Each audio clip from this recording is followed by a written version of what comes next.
Mi nombre es Elian Pur, yo soy profesor de práctica de turno noche y hoy vamos a ver el práctico 3 que tiene que ver con la teoría de la utilidad. Bueno, le voy a dar un par de tips para que puedan entender el práctico. Es un tema difícil, es un tema complicado. Lo que les recomiendo que hagan es, además de mirar el video, que yo voy a explicar acá, sobre todo la teoría, es importante que sepan muy bien la teoría. Además de eso, yo acá voy a explicar brevemente la teoría y luego ustedes tienen que ir a agarrar y ampliar la teoría en la bibliografía. Y por último, sí, pasen a hacer los ejercicios. Si no saben bien teoría, antes de hacer los ejercicios no van a entender y no van a saber comprender los resultados. Ahora voy a pasar a explicar la teoría.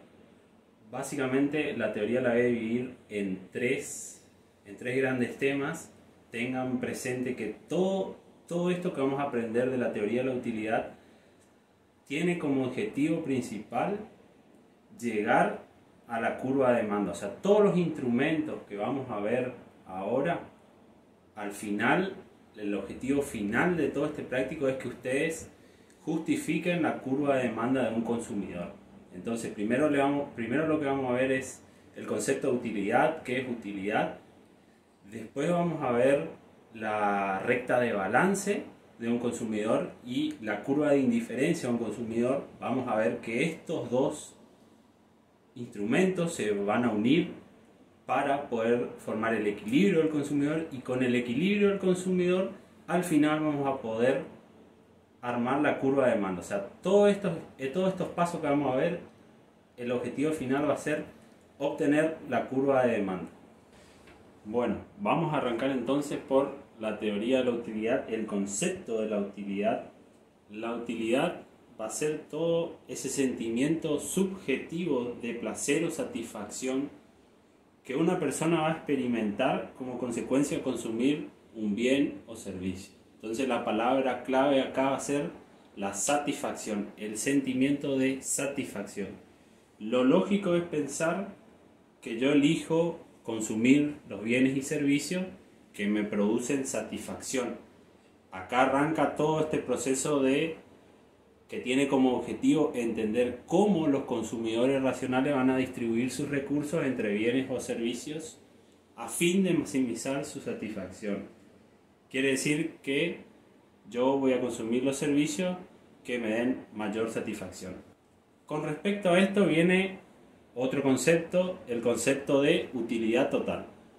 ¿Qué quiere decir la utilidad total? Bueno, que mientras mayor cantidad de bienes consuma, mayor va a ser la satisfacción total o la utilidad total que yo tenga de esos bienes. Es decir, por lógica, a medida que aumenta mi utilidad total, voy a experimentar una satisfacción total proporcionada por dicha cantidad cada vez mayor. El segundo concepto que tenemos es la utilidad marginal, íntimamente relacionada con la utilidad total. ¿Y qué significa?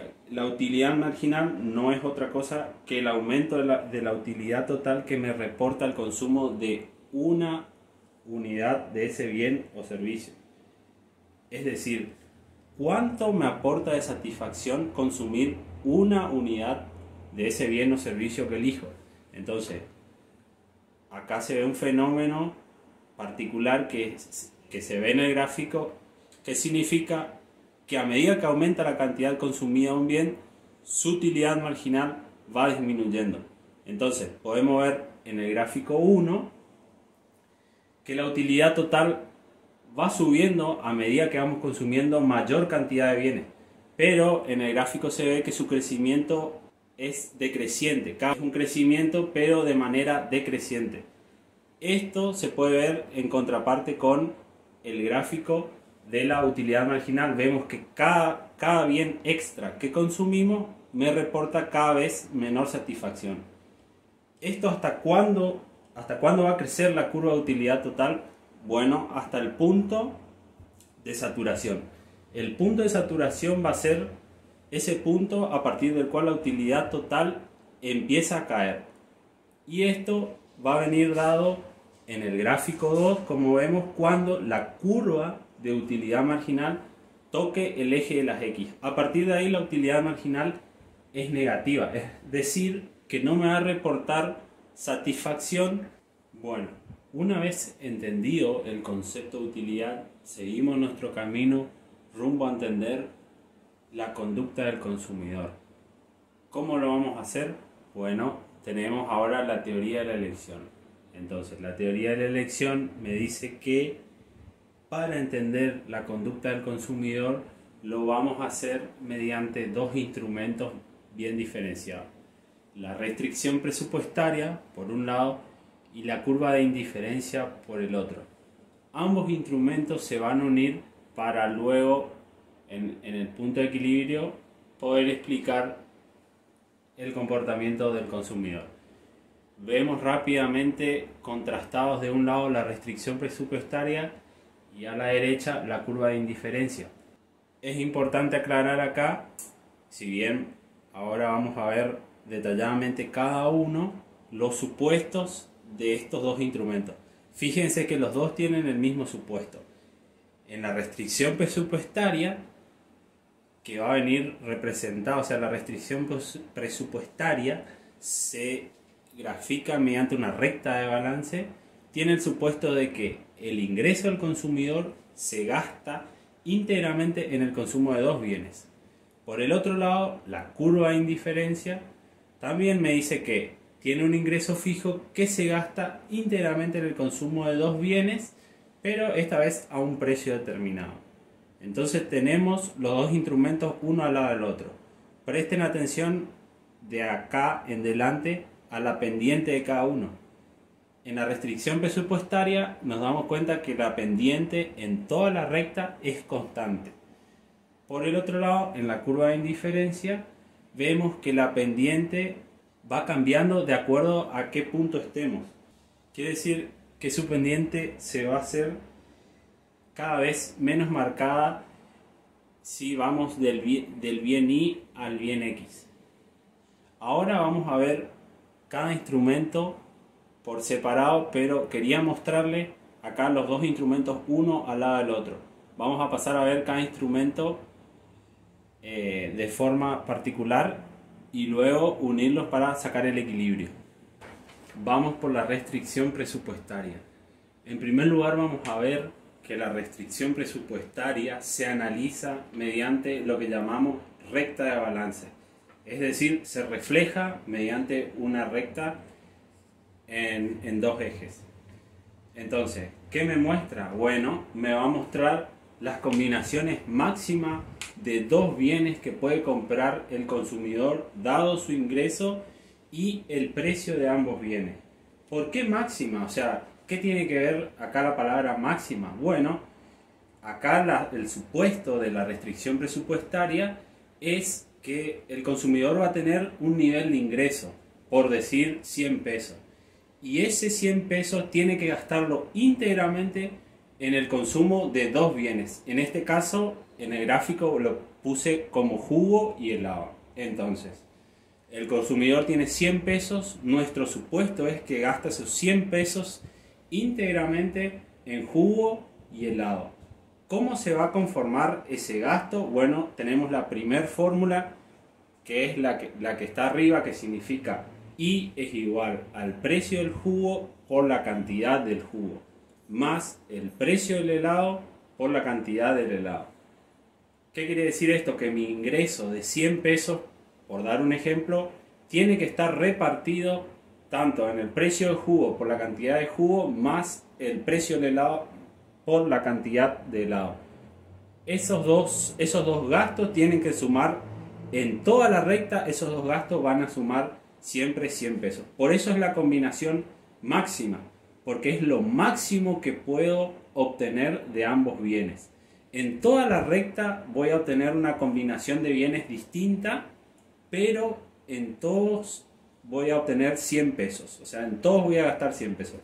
Por eso es la restricción y por eso es el máximo, porque el consumidor busca el máximo consumo, comprar la máxima cantidad, dado su ingreso y también dado el precio de ambos bienes. Acordémonos que el precio acá es un factor externo, va a venir dado en la consigna, por ejemplo. Haciendo pasaje de términos tenemos la segunda fórmula, que vendría a ser esta, la segunda fórmula, que es esta.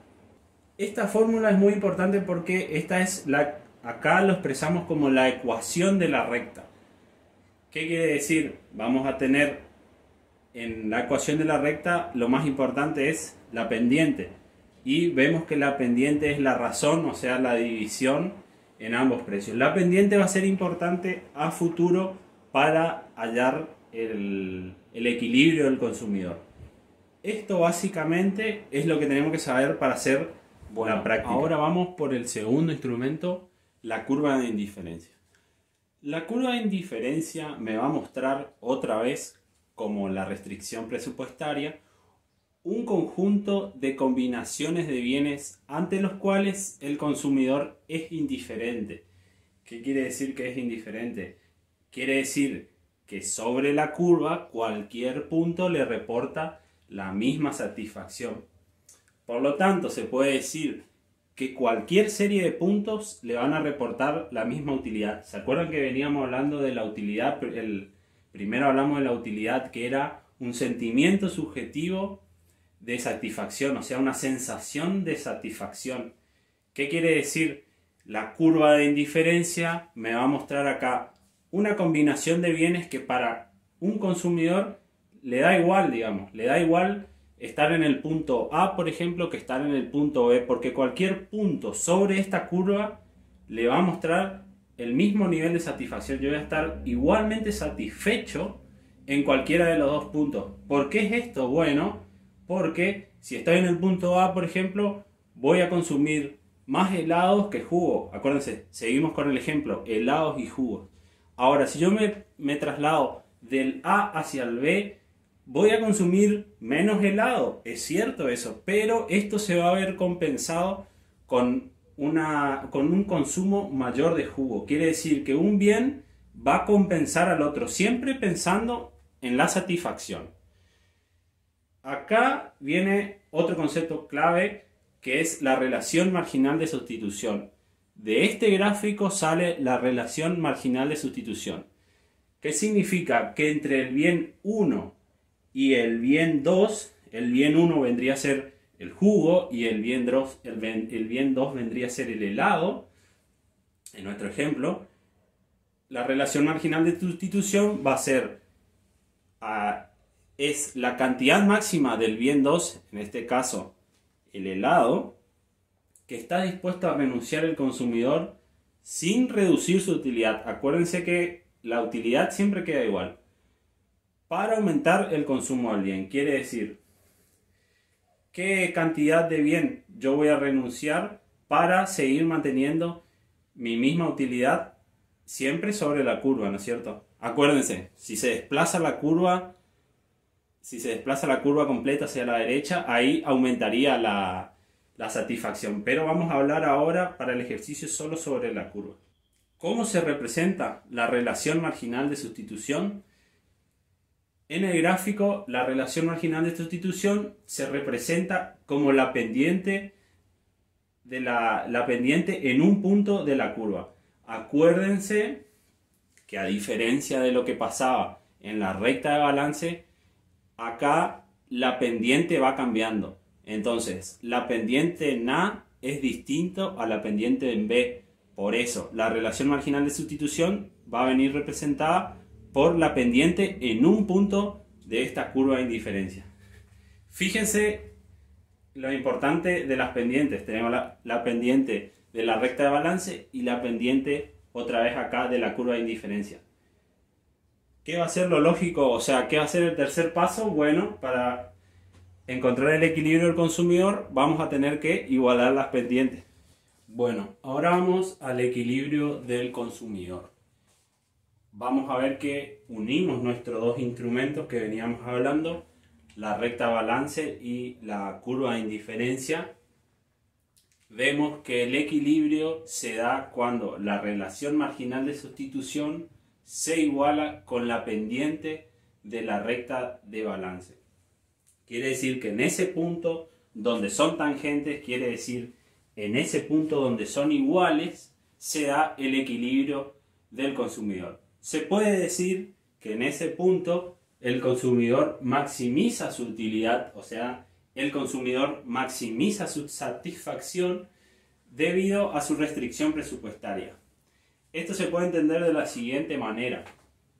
Yo tengo un presupuesto, quiere decir tengo un ingreso fijo que me permite obtener, consumir una cantidad de bienes X. En este caso estamos viendo jugo y helados. Yo puedo tener una serie de combinaciones con ese ingreso, siempre consumiendo todo el ingreso, por eso es que maximizamos el consumo.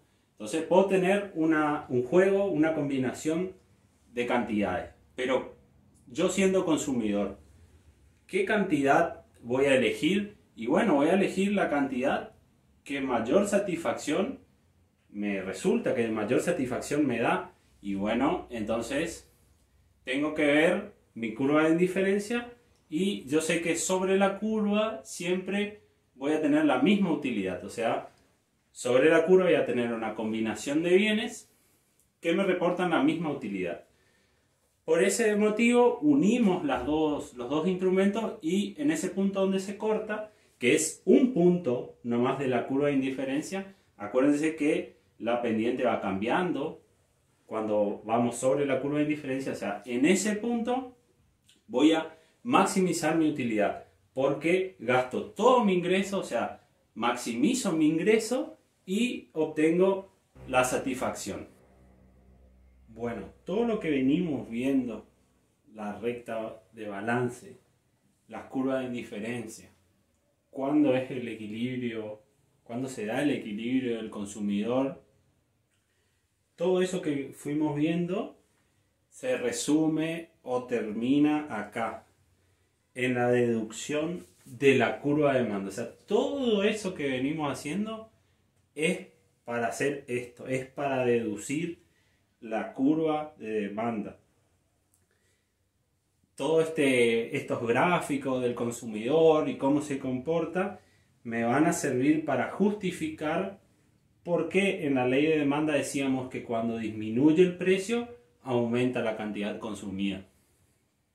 Entonces, esto es lo más importante de todo. O sea, esta es la frutilla del postre. Acá se define el tema de la utilidad. O sea, terminamos acá deduciendo la curva de demanda. Le voy a explicar detalladamente y despacio, así que presten atención.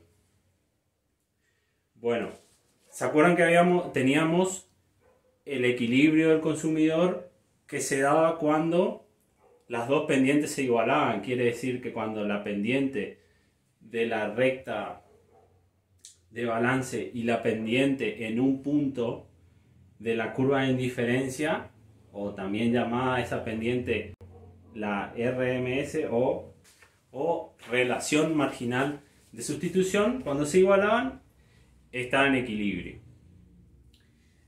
Vamos a ver lo que pasa acá en el gráfico. Ya de por sí vemos que hay 3 puntos de equilibrio. Vamos a tener entonces 3 puntos de equilibrio: E0, E1 y E2. ¿Por qué tenemos 3 puntos de equilibrio? Porque acá lo que se graficó fue una disminución en el precio del jugo. Ese gráfico corresponde a una disminución en el precio del jugo. ¿Qué quiere decir? Que disminuyó el precio del jugo y la recta balance se fue corriendo para la derecha. Quiere decir que de A a C es una recta de balance con el precio 10, de A a C1 es con el precio 9 y de A a C2 es con un precio de 8.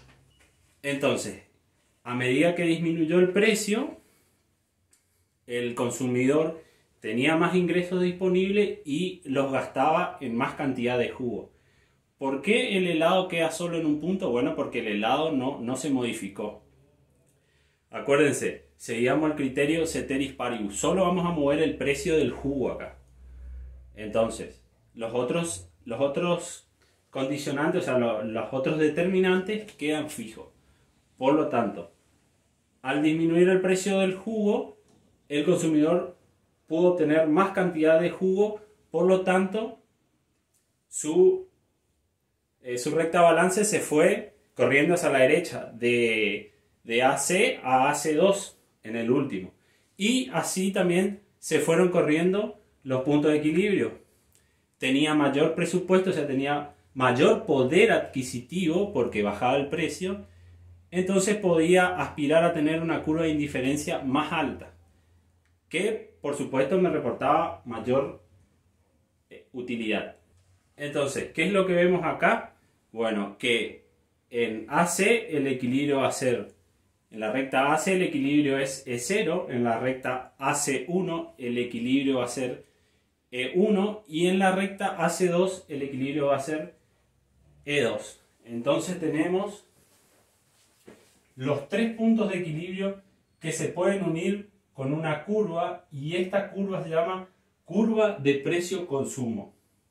Ahora, una vez que está explicado el gráfico del equilibrio del consumidor, vamos a ver cómo derivamos la demanda.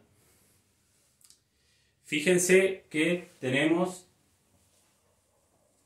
los precios, que acá va a ser 10, acá va a ser 2, acá va a ser 9 y acá en E2 va a ser 8. Tenemos los precios. Fíjense que acá ya tenemos los precios. De 10 bajó a 9 y de 9 bajó a 8. Ahora, ¿qué nos falta averiguar para trazar la demanda? La cantidad. ¿Cómo vamos a averiguar la cantidad? Bueno, gracias a la curva precio-consumo. Vemos en dónde está el equilibrio de A0 y vemos que corresponde a una cantidad del lado de una unidad. Entonces, a 10 pesos en el equilibrio tenemos una cantidad de una unidad de jugo. Acuérdense, vamos a sacar la curva de demanda del jugo. Estamos analizando jugo, por eso acá le puse. En E2, ¿qué tenemos? El precio es 9 y vemos acá en el gráfico que es 2. O sea que sigue la lógica, ¿no es cierto? Baja a 9 el precio y aumenta la cantidad, porque voy a poder consumir dos cantidades ahora de jugo. Por último, vamos a la tercera recta AC, AC2 y en el equilibrio E2, que en este caso el precio es 8 y si vemos en el gráfico es 3 la cantidad. Con esos puntos vamos a poder armar nuestra curva de demanda de jugo. Y vemos que todo lo que dijimos justifica la curva de demanda decreciente. Quiere decir que cuando baja el precio, aumenta la cantidad. Todo esto lo hicimos para justificar esto. O sea, para justificar la demanda de jugo.